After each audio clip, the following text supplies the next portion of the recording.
சர்க்குருவே சரணம். சர்க்குருவை பற்றி பேசும்போதே சர்க்குரு வந்துவிட்டார். சர்க்குருவை சிறு குறும்புத்தனமாக பேசினோம்.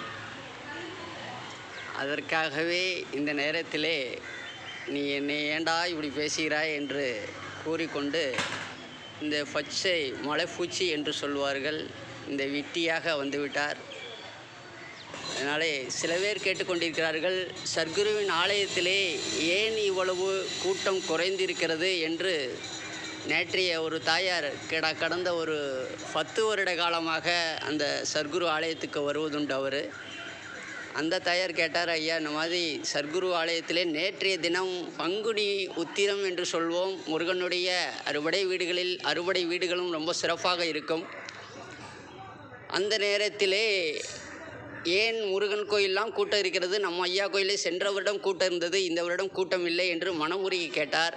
அதனாலேயே இந்த விட்டி பூச்சியாக அவர்கள் மனதில் என்னவாக நினைக்கிறார்களோ அதுவாக நான் இருக்கண்டா என்று சொல்லி இந்த காலையிலே தியானத்திலே வரும்போது இந்த ஈட்டியின் ஒரு தீப்பெட்டியாக கருதுகிறோம். அடுத்தவர்களுக்கு இது என்னடா இந்த சாமியார் தீப்பெட்டியை கையில் சொருகியிருக்கார் என்று எண்ணுவார்கள். இதனுடைய விளக்கம் என்னவென்று கேட்டால், எவன் ஒருவன் நல்ல எண்ணத்தோடு இருந்து மனதிலே தீய எண்ணமாக வளர்த்து கொள்கிறான்